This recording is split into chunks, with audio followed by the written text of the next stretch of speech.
అంటే next slide అంటే ఇది ఉంది కదా జస్ట్ ఇలా అంటారు నెక్స్ట్ స్లైడ్ ఇది ప్రీవియస్ స్లైడ్ ఇది స్టార్ట్ చేయనా ఇక్కడ ఫేస్ చేసి చెప్పండి. Good afternoon, dear students. Today we'll be mask తీసేయాలా? Good afternoon, dear students. Today we'll be discussing about the mechanism of body temperature regulation. So, homeothermic, that is warm-blooded, humans are capable of maintaining their body temperatures within narrow limits in spite of wide variations in environmental temperature. That is homeothermic. That is, we human beings are homeothermic and warm-blooded. Whereas poikilothermic, cold-blooded, example are the fish and the reptiles.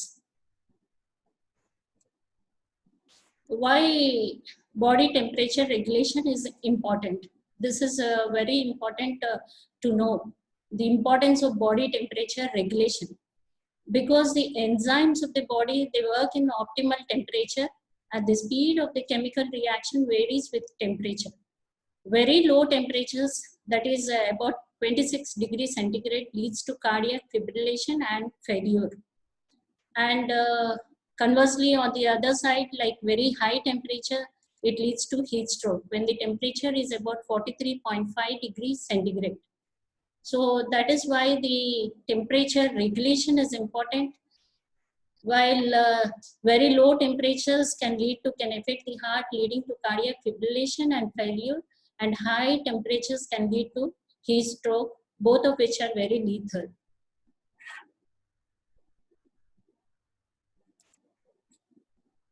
Now coming to the normal body temperature. There is a slight variation in normal temperature at different parts of the body. Oral temperature. Different parts will be measuring the temperature. Oral temperature, when measured with the help of a clinical thermometer, it varies from 36 degrees to 37.5 degrees centigrade. That is in Fahrenheit, 97.5 degrees to 99 degree Fahrenheit, with an average of 37 degrees centigrade, that is 98.6 degree Fahrenheit. Oral temperature is average is 37 degrees centigrade, that is 98.6 degree Fahrenheit. Axillary temperature, when you put in the axilla and measure the temperature, record the temperature with the help of the clinical thermometer, usually done in the clinics. We put the thermometer in the axilla and we record the temperature. Here the temperature is slightly lower, about 0.5 degrees centigrade, less than the oral temperature. That is why while recording the temperature of the patients when we see in the clinics, we add, suppose if the patient is having 100 degree Fahrenheit, we add about 1 degree Fahrenheit. 0.5 degrees centigrade, suppose if it's like 37 degrees centigrade, we add 0.5 degrees centigrade to it, because the axillary temperature is slightly lower, that is 0.5 degrees centigrade or 1 degree Fahrenheit less than the oral temperature. Rectal and esophageal temperatures, these are 0.5 degrees centigrade higher than the oral temperature. Rectal temperature usually denotes the appropriate temperature. These are 0.5 degrees centigrade higher than the oral temperature. Scrotal temperature, it's always regulated at 32 degrees centigrade. This is very important to note, because scrotal temperature is important. If it rises above this, then the testicular function will be deranged. So it is always important to maintain the scrotal temperature at 32 degrees centigrade. Shell temperature, temperature which is termed as the temperature of the limbs and the surface of the trunk. In cold weather, shell temperature is less than the core temperature. In hot environment, the shell temperature approaches the core temperature. Core temperature is always maintained constant. What is core temperature? Shell temperature is temperature of the limbs and the surface of trunk. Whereas core temperature is temperature of the deeper body structures such as intra-abdominal, intrathoracic, and the intracranial structures. This is always maintained constant. And rectal, vaginal, and esophageal temperatures, they represent the core temperature. So these are the different temperatures which we have learned right now. That is the oral temperature, which is maintained at an average of 37 degrees centigrade or 98.4 to 98.6 degree Fahrenheit, and the axillary temperature, which is 0.5 degrees centigrade less than the oral temperature. Rectal temperature and the esophageal temperatures, which are about 0.5 degrees centigrade higher than the oral temperatures. The next important temperatures which are to be mentioned are the shell temperature and the core temperatures. Shell temperature, it varies according to the environmental changes, whereas the core temperature, it's always maintained constant, which is the temperature of the deeper body structures. Now coming to neutral zone temperature. This is one more important term to be noted down, which is also termed as a neutral zone temperature or the critical or the ambient temperature. This is the temperature at which there is no active heat loss and heat gain mechanism operated by the body. There is no active heat loss and heat gain mechanism which is being operated by the body. Normally, this is about 27 degrees plus or minus 2 degree centigrade. This temperature is important because if the temperature is less than 27 degrees centigrade, if the temperature is less, what happens? So we have to generate, the body has to generate heat. So what happens? Vasoconstriction has to take place. But if the temperature falls below the neutral zone temperature, which is also termed as a critical or the ambient temperature, in addition to vasoconstriction, other heat generating mechanisms also have to take place. So if the temperature is above the neutral zone temperature, so what happens? The heat loss mechanisms come into play. So in addition to the heat loss, that is a major mechanism of heat loss is vasodilatation.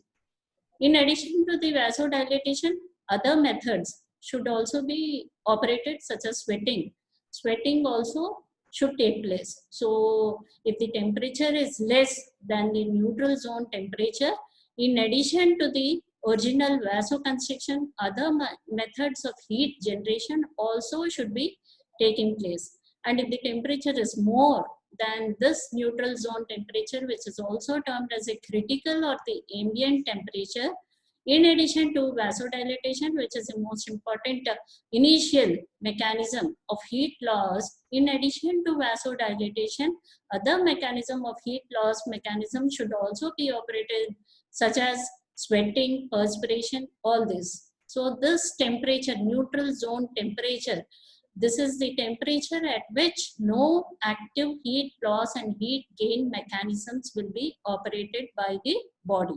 If it's below and above, the heat gain or the heat loss mechanisms will be operated by the body.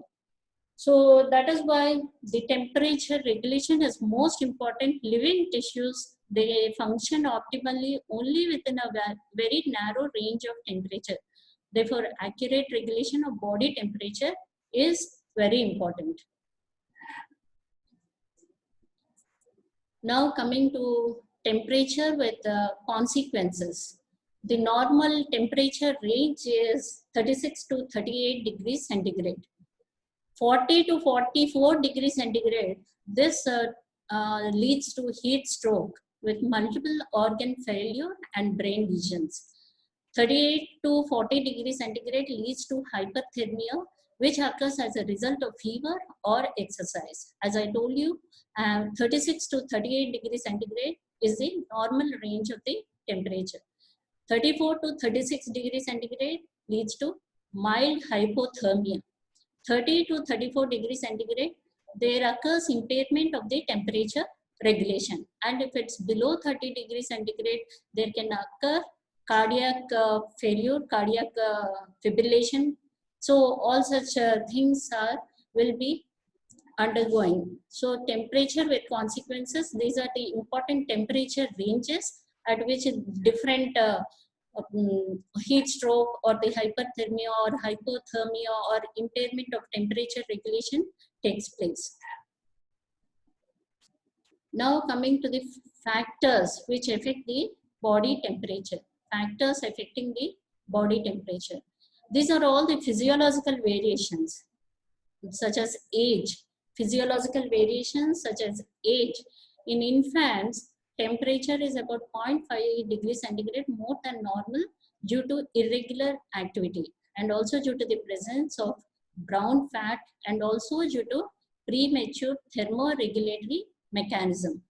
So in infants, it should be noted that the temperature is 0.5 degrees centigrade more than normal. In old age, subnormal temperature, that is the temperature is a little bit low due to decreased activity, low BMR, that is the basal metabolic rate, and weak thermoregulatory mechanism. The other factors, sex, in females, body temperature is slightly low due to low BMR, more subcutaneous fat, and also this progesterone effect in females, this has to be noted. At the time of ovulation, temperature increases slightly, that is about 0.5 degrees centigrade, which is termed as a progesterone effect. So in females, usually the body temperature is low because of low BMR and more subcutaneous fat. But at the time of ovulation, this has to be noted. That is, the temperature increases about 0.5 degrees centigrade due to the effect of the progesterone, which is termed as a progesterone effect. The other factors which are affecting the body temperature are diurnal variation. The temperature is lowest in the morning, about 1.5 degrees centigrade, and it's maximum in evening. Why it's maximum in the evening and why it's less in the morning? The reason is it's maximum evening because day-to-day activities will be going on because of some exercise and also because of intake of food. Whereas it's lowest in the morning, that is about 2 to 4 a.m. The temperature is lowest. The temperature recorded will be the lowest, that is about 1.5 degrees centigrade than the usual. This is because of sleep and no activity being taken place. And the other factor is sleep. The body temperature decreases during sleep. Emotions. The temperature is being affected during emotions as well. And exercise. During exercise, the body temperature is increased. Now, previously we have discussed all the physiological variations such as the age, sex, and diurnal variations, sleep, emotions, exercise, all this we have discussed. These are the physiological variations.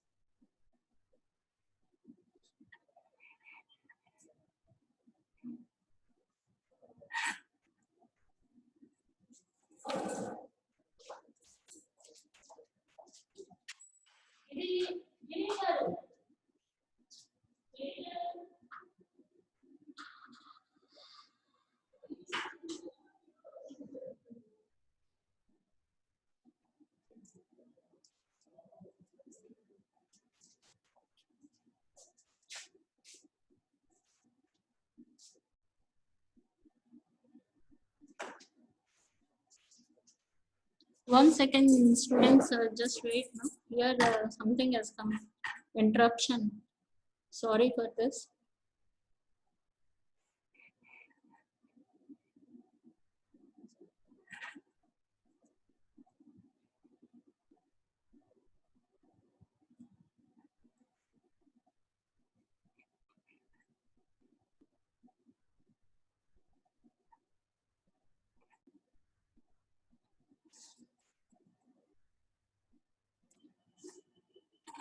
Please wait, dear students. Something has come in between.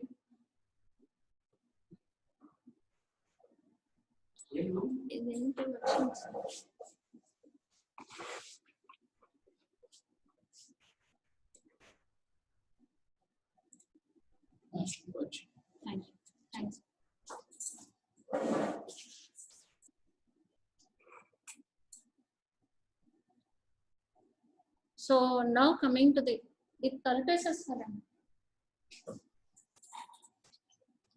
now coming to the pathological variations. Hyperthermia or fever. In fever, that is hyperthermia, pyrogens are released during infections, which raise the body temperature by affecting the hypothalamus. And in hyperthyroidism, thyroid disorder, body temperature is increased due to increase in BMR. And also in lesions of the brain and diabetes insipidus, there occurs increase in temperature. And conversely, in hypothermia, the pathological variation, this is hypothermia, which occurs, that is low temperatures will be recorded in hypothyroidism as well as in hemorrhage in the pons. So pathological variations are mostly, that is hyperthermia, fever, where the temperature is, body temperature is increased. Hyperthyroidism, body temperature is increased due to increase in BMR, and also in lesions of brain and diabetes insipidus, where there occurs increase in temperature. Hypothermia, as you all know, it occurs in hypothyroidism as well as in hemorrhage in the pons. Now coming to heat balance. What is heat balance? Heat balance is where there occurs no heat gain or heat loss. It will be balanced. That is, the heat gain will be balanced by the heat loss. So what are the mechanisms of this heat gain? Heat gain occurs in the body whenever there is heat produced in the body, as well as whenever there is heat gain from the environment. So there are two mechanisms for this heat gain. One is the heat production in the body. The second one is heat gain from the environment. So first one, coming to the first one, that is heat production or thermogenesis. This occurs because of basal metabolic activity, which is also termed as heat of metabolism. This occurs because of physiological oxidation of food materials. Important to be noted, this is heat of metabolism, which occurs due to physiological oxidation of food materials. The other mechanisms for heat production are muscular activity, which is termed as heat of activity.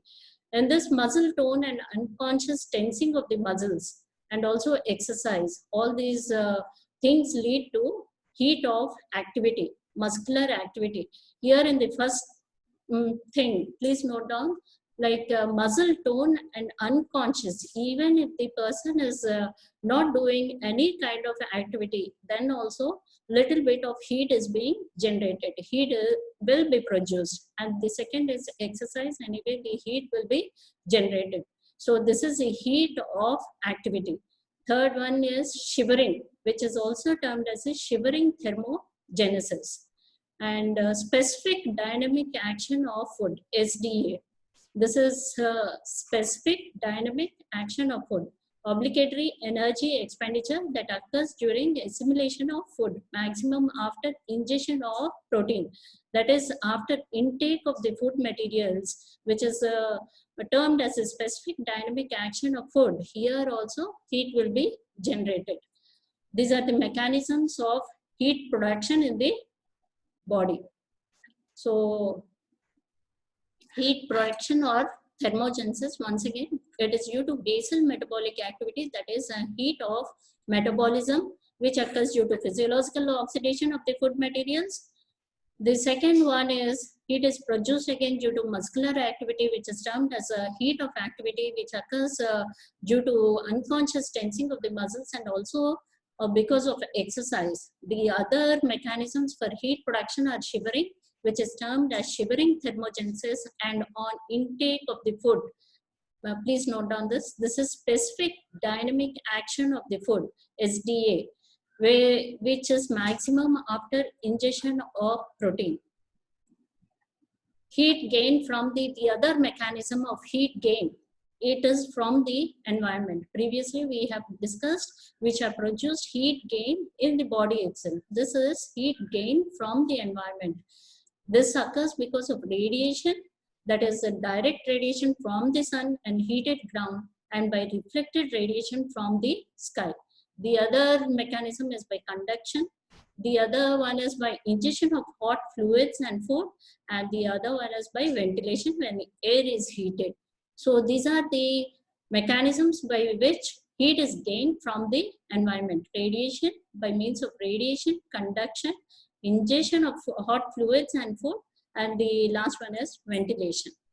So hope you have understood about the heat gain mechanisms. What are they? The first one is heat gain mechanism produced in the body itself, and this second one is the produced from the environment, heat gain from the environment, heat production or thermogenesis. The other one is heat balance occurs because of when there is equal amount of heat gain as well as heat loss. So mechanisms of heat loss, coming to the mechanisms of heat loss. Most important mechanism for the heat loss is from the skin. Skin serves the major role, which is also termed as the insulated system of the body. So most important is from the skin, from the lungs, and also from the excreta. Okay, so these are the mechanisms by which the heat loss occurs, and major role is being served by the skin. Most important, which is also termed as the insulated system of the body.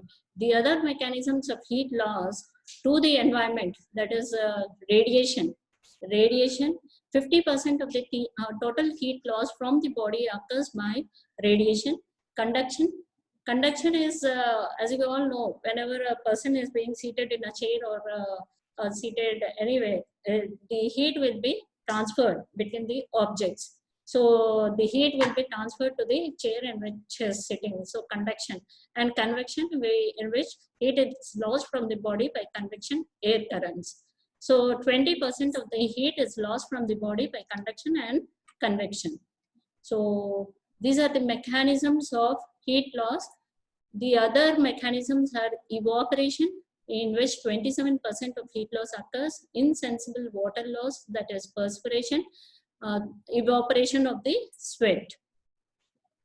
This is a picture showing the heat loss by various mechanisms, that is convection, where the body heat is lost to the surrounding air, which becomes warmer, rises, and is replaced with the cooler air. And evaporation, body heat causes perspiration, which is lost from the body surface when changed from the liquid to vapor. Here is a conduction, body heat is lost to nearby objects through the direct physical touch.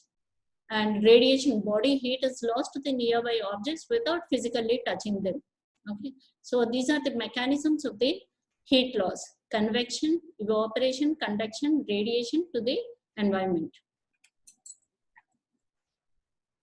Now coming to the skin plays a major role, as I told you. So factors affecting cutaneous heat loss. The most important factor is the insulated system. The others are the gradient between the temperature of the skin and the environmental temperature. Piloerector muscle also plays a role in cutaneous heat loss, as well as clothing. These are the factors which are affecting the cutaneous heat loss. This is the insulated system, where you can see here the skin, role of the skin, blood flow and temperature regulation. Here you can see the arteries, veins, capillaries. Here is the arteriovenous anastomosis. This plays a major role in heat loss from whenever the temperature is raised. So heat loss occurs by means of when the temperature is increased, what happens is the temperature has to be reduced. In such cases, vasodilation, more amount will be blood flowing through this anastomosis, and vasodilation, the heat will be lost. Conversely, whenever there is less temperature, what happens? The blood flow will be reduced to this part, and thereby heat will be resumed back to normal. So this is a major role being played by the skin in temperature regulation. Cutaneous gradient. This is a most important factor determining the heat loss. Temperature of the skin is determined by the blood flow. Radiator system of the body. This is formed by the cutaneous circulation. Cutaneous, whenever the cutaneous blood vessels are dilated, Blood flow to the venous plexus increases to about 30% of the total cardiac output, which promotes the heat loss. So this is the most important thing. Blood flow to the venous plexus increases 30% of the total cardiac output, which promotes the heat loss. And whenever the cutaneous blood vessels are constricted, which blood flow reduces to about 2 to 3% of the cardiac output. So most important cutaneous gradient is the radiator system of the body. This plays a major role. As I told you, in cutaneous heat loss, the other insulated system, we have the subcutaneous fat, which serves about 1/3 part of the heat insulated system. This maintains a core temperature. Women have more subcutaneous fat. Piloerector muscle. This also is one more factor which is helping in cutaneous heat loss. This contracts in response to the cold. And clothing, the other more factor which is also helping in heat loss is a clothing. Woolen clothes offer better protection against cold than cotton clothes, as you all know.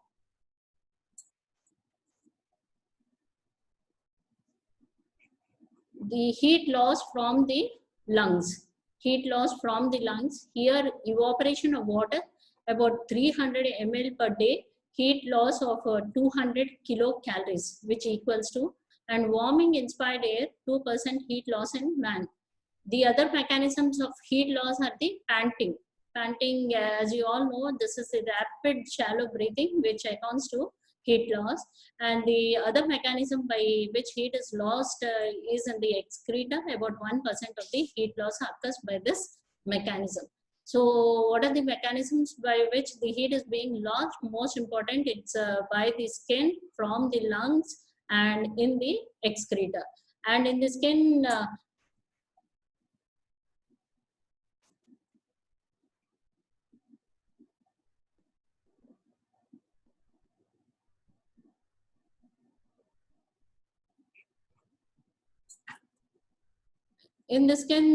the factors which are affecting the cutaneous heat loss are the gradient between the temperature of the skin and the environmental temperature, the insulated system, piloerector muscle, and the clothing. So heat loss from the lungs, this accounts to about 200 kilocalories, and the heat loss in the excreta. Okay, these are the mechanisms by which the heat loss occurs. Regulation of body temperature. This is the most important aspect of regulation of how the body temperature is being regulated. In this, we have the temperature control system. Temperature control system, what do we mean by this? It maintains the internal, that is the core body temperature, constant within the range of plus or minus 1 degree Fahrenheit of the normal temperature.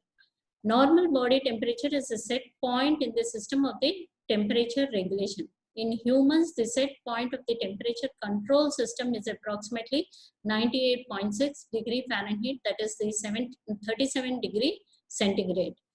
So set point, which is being monitored, regulated by the hypothalamus. And this, you have to remember this.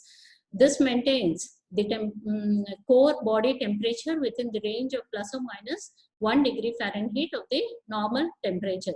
The set point of the temperature is approximately 98.6 degree Fahrenheit, that is 37 degree centigrade. This is the thermoneutral zone. 1 second, student, something is coming. Here is a thermoneutral zone. This zone, it refers to the range of the ambient temperature within which the metabolic rate is at a minimum, that is at which the oxygen consumption at rest or when asleep is minimal. So this is the temperature at which the oxygen, this has to be noted down. So at which the oxygen consumption at rest or in asleep is minimal. The TNZ values for adults, it is about 26 to 28 degrees centigrade. Newborn infants, it is 32 to 34 degrees centigrade. And premature infants, it is about 35 degrees centigrade. These are the values which have to be remembered.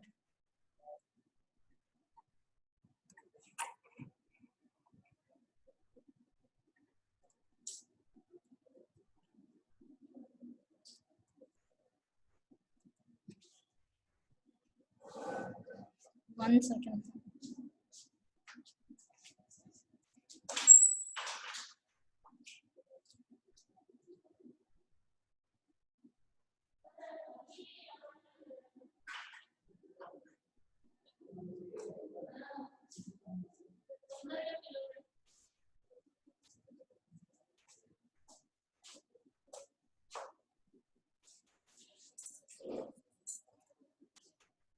Students, please wait.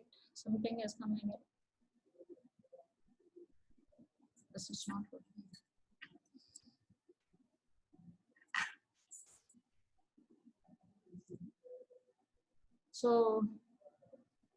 So till now we have discussed about the, hope you have understood about the body temperature, what are the normal temperatures, different temperatures, oral temperature, axillary temperature, rectal, vaginal, esophageal temperatures, and also we have learned about the heat balance, in which there occurs no heat gain, no heat loss. So what are the mechanisms by which heat gain occurs in the body? That is one from the body itself, which is termed as thermogenesis, and the other one is from the environment.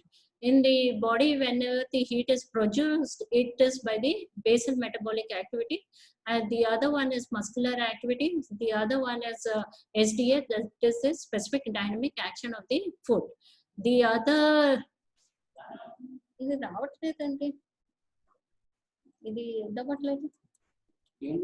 Next slide.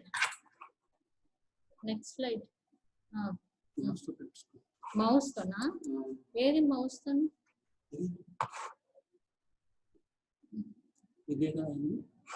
ఇది అయిందండి, ఇది అవ్వట్లేదా? Okay, ఇప్పుడు అవుతుంది. Thanks. Now coming to temperature control system.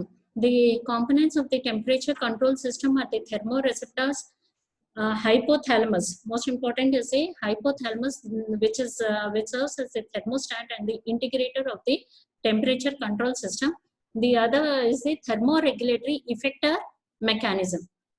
So these are the most important components, that is the thermoreceptors, hypothalamus, and the thermoregulatory effector mechanisms. The other control systems, how the temperature is being controlled, is by the endocrine control.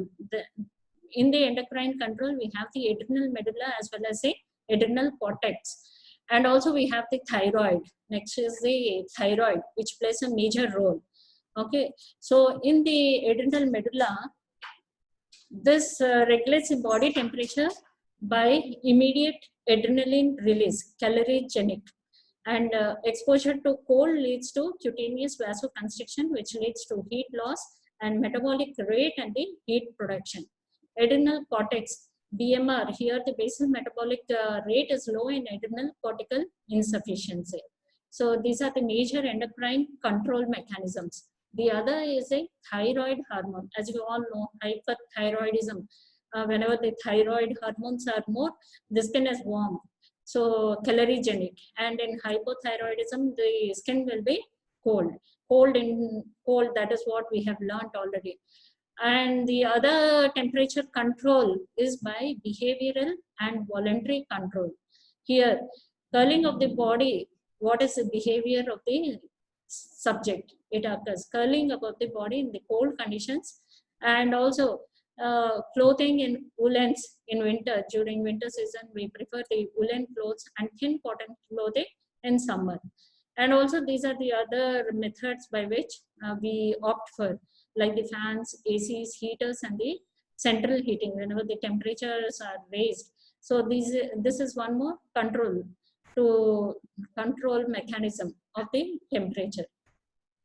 So now coming to this components, what are the temperature control components? In that we have the thermoreceptors. The temperature will be sensed by these thermoreceptors. We can have two kinds of the thermoreceptors, that is the peripheral thermoreceptors as well as the central thermoreceptors. We have two types. They are the peripheral as well as the central thermoreceptors. These thermoreceptors, they give information about the body temperature to the temperature control center in the hypothalamus. So these sense the body temperature, whether it's warm or cold or anything that is being sensed by these thermoreceptors. So as I told you, there are two types, that is the peripheral thermoreceptors and the central thermoreceptors. Now coming to the peripheral thermoreceptors. These are present throughout the body in the skin and the mucous membrane.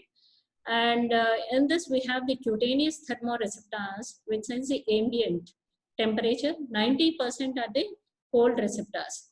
And we also have the deep receptors, which are visceral, which are present in the viscera. These sense the core temperature. These detect mainly the cold, deep receptors. You please note down, these deep receptors which are present in the viscera, they detect mainly cold than the warmth. Then again, coming to the central thermoreceptors. These are mostly present in the hypothalamus.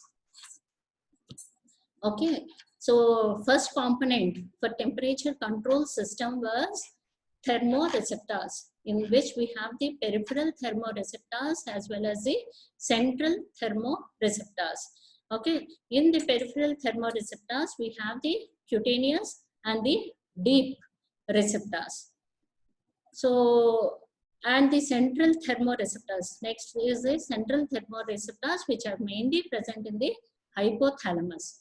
The next component, most important component, is the hypothalamus. This is the integrator of temperature control system. This system acts as a servo mechanism, a control system. What do we mean by servo mechanism? This is a control system that uses negative feedback to operate another system with a set point at the normal body temperature. So hypothalamus, this has to be remembered. This is the most important integrator of the temperature control system. It acts as a servo mechanism, means it controls, it acts through the other systems, that is the skeletal muscle, the skin, the other spinal cord, all this reflexes. The reflexes will be elicited and it acts through the other systems, that is termed as a servo mechanism. It uses the negative feedback. Central thermoreceptors. These are hypothalamic neurons. These are involved in the temperature regulation. Sensing neurons are the feedback detectors. And heat loss center or the anti-rise center, heat production and the conservation center or the anti-drop center. So hypothalamic neurons, you have the heat loss center or the anti-rise center, and the heat production and the conservation center or the anti-drop center. These are present in the hypothalamus, central thermoreceptors. Then sensing neurons are the feedback detectors, which are located in the anterior hypothalamus. These collect information from both the central as well as the peripheral thermoreceptors. And warm sensitive neurons respond to information from the warmth receptors. Cold sensitive neurons respond to cold receptors. Hypothalamus calculates an integrated temperature from the feedback received. So we have these neurons in the anterior hypothalamus which detect warmth or the cold. Whatever it is, these will be detected by the neurons which are present in the located in the anterior hypothalamus. They collect the information basically from the central as well as the peripheral thermoreceptors, okay, which recognize the heat and the cold. So now coming to the heat loss center. Heat loss center here, which is located in the pre-optic region or the rostral hypothalamus. Note down this. This is heat loss center, which is located in the pre-optic region or the rostral hypothalamus. Electrical stimulation of this area produces heat loss by cutaneous. These are the mechanisms by which the heat loss occurs. Most important mechanism, as I told you initially, it's by means of this cutaneous vasodilation, skin being playing a major role. Okay, cutaneous vasodilation. Then comes sweating. Sweating accounts for one more mechanism, and the other mechanism is by usually shivering. It generates heat, so decreases heat production by inhibiting shivering. Shivering generates heat, remember, and this inhibiting shivering, then heat loss. So lesions of this heat loss center will lead to hyperthermia. Hyperthermia, as heat is not being lost, that results in rise in the body temperature, which is termed as a hyperthermia. So please note down, heat loss center, which is located in the preoptic region or the rostral hypothalamus. And the mechanism by which the heat loss occurs are by, most important is the cutaneous vasodilatation, that is blood vessels, blood flow. Blood flow will be increased to the skin by about 50 to 60% of the total cardiac output. The other mechanisms are by sweating and also by decreasing shivering. Okay, so next is the heat production. Just before slide, we have learned about the heat loss center. This is the heat production and conservation center. This center, all the centers are located in the hypothalamus, right? So anti-drop center, which is also heat production and the conservation center, is also termed as the anti-drop center. Neurons in the area of the posterior or the caudal hypothalamus, which is dorsolateral to the mammillary body. So remember, this is in the posterior or the caudal hypothalamus. And the stimulation of this area conserves heat by cutaneous. The reverse of that, heat loss, is cutaneous vasoconstriction. This activates the heat production by evoking shivering. In the previous slide, we have learned that heat loss occurs by inhibiting shivering, and here heat production will be generated by evoking shivering and increasing the metabolic rate through the release of the TSH. And lesions of this area leads to hypothermia. Hypothermia, THERMIA. So these lesions of this area interfere with heat production and conservation and can cause hypothermia when the subject is in cold environment. So this is, I hope you have understood, this is a heat production and the conservation center, which is also termed as an anti-drop center, which is located in the posterior or the caudal hypothalamus. And this conserves heat is produced by cutaneous vasoconstriction and also through TSH. Okay. So now coming to the thermoregulatory effector mechanisms. The other component of this temperature control system is by the thermoregulatory effector mechanisms. What are the mechanisms? Whenever there is increase in heat or whenever there is a extreme cold, what are the mechanisms being activated? So these are termed as the thermoregulatory effector mechanisms. The effector mechanisms of thermoregulation are integrated by a thermostat, which is located in the hypothalamus. Hypothermic thermostat is a set point which is normally at 98.6 degree Fahrenheit. This is a normal one. Thermostat, this is a set point. Set point is how much? It's 98.6 degree Fahrenheit. And what are the mechanisms which are being activated by heat? Whenever the body temperature is more, and certain mechanisms will be activated, and whenever the temperature is cold, so mechanisms being activated by cold. These are the effector mechanisms. So what are the mechanisms activated by heat?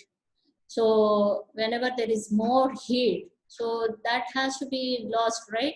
So mechanisms which increase the heat loss, as we have already studied, most important, which we have noted down, is a cutaneous vasodilatation. Cutaneous blood flow will be increased to the skin by about 50 to 60% of the total cardiac output. The other mechanism is by sweating. These are the mechanisms activated by heat, that is the heat loss. Heat is being lost, whichever has been generated or been gained. So sweating is the other one. The other mechanism is increased respiration or panting. And the mechanisms decreasing heat production are the anorexia or the behavioral responses. Behavioral responses, whatever it is, we prefer to choose the light cotton clothes or put on AC or fans or such sort of things will be taking place. So these are the mechanisms increasing heat loss. Now coming to the mechanisms activated by cold, mechanisms conserving heat. So what are the different? These are all the reverse of the mechanisms which we have learned earlier, that is of the heat mechanisms activated by the cold. Initially it was previously it was cutaneous vasodilatation. Here it is cutaneous vasoconstriction and piloerection. This is behavioral mechanisms increasing heat production. Shivering, most important, heat will be generated. Thermogenic chemical, that is non-shivering thermogenesis, and also behavioral responses. What are the behavioral responses? There will be curling up of the body in winter and all, where the body will be curled up to decrease the surface area, body surface area. And also the other behavioral responses are, we prefer wearing the woolen clothes. So these are the behavioral responses. So most important mechanisms conserving heat are the cutaneous vasoconstriction, most important, remember this. Cutaneous vasoconstriction, piloerection, shivering, most important, by which the heat is being generated in the body. Most important, remember this, shivering. The other is the thermogenic chemical, that is the non-shivering thermogenesis. So in detail, we are learning about the mechanisms increasing heat loss. What are the mechanisms? As we have earlier studied, it is cutaneous vasodilatation. There occurs vasodilatation in the skin, playing a major role in the heat loss. The cutaneous blood flow increases from 4 to 5 ml per 100 grams of the skin weight per minute to as high as 150 ml per 100 grams of the skin weight per minute. And the mechanisms which are being involved in this cutaneous vasodilatation, we have the local effect, spinal reflex, and the hypothalamus controlled.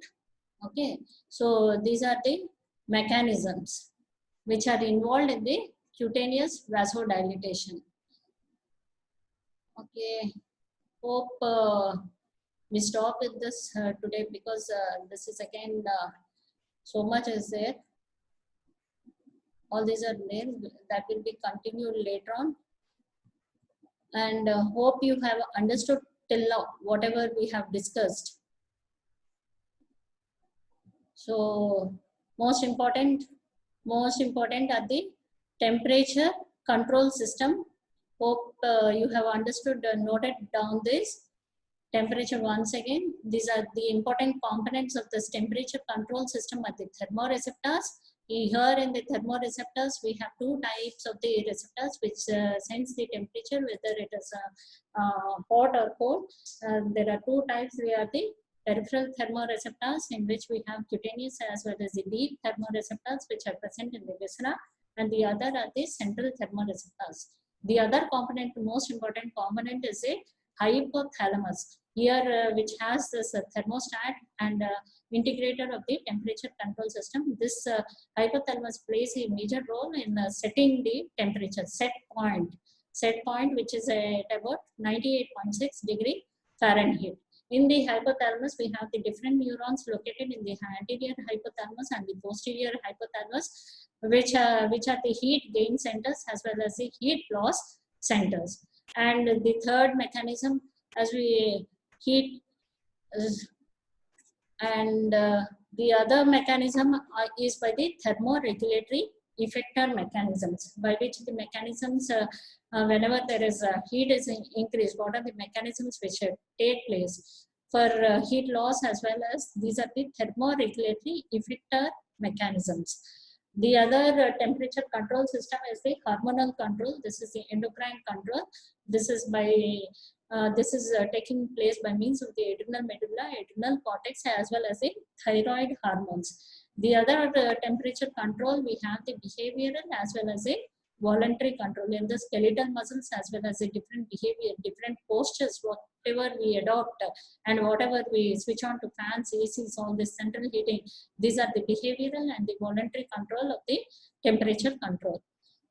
So for refreshing, we have peripheral thermoreceptors as well as in the peripheral thermoreceptors, we have the cutaneous thermoreceptors, deep receptors, which are present in the viscera, which detect mainly the cold than warmth, and central thermoreceptors, which are mainly present in the hypothalamus.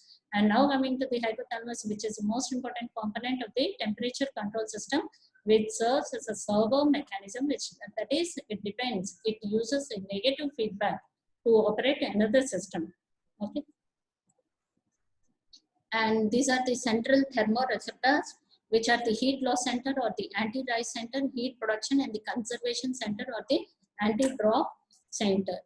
So these are the sensing neurons. Anterior hypothalamus, which detects all this information from the central as well as the peripheral thermoreceptors. And heat loss center, you please note down, this is the pre-optic region or the rostral hypothalamus. And the mechanism, as we all know, this occurs by the cutaneous vasodilatation, most important. Sweating is the next important thing, and lesion of this leads to hyperthermia. And the heat production and the conservation center, this is located in the posterior or the caudal hypothalamus. And here the mechanism which is taking part is the cutaneous vasoconstriction, and lesion of this area leads to hypothermia. So the other component of the temperature control system is by the thermoregulatory effector mechanisms, which are the mechanisms being activated by heat and mechanisms activated by cold. Okay, hope you have understood. Today we'll stop at this, and in detail we'll discuss in the next class. Okay, thank you very much.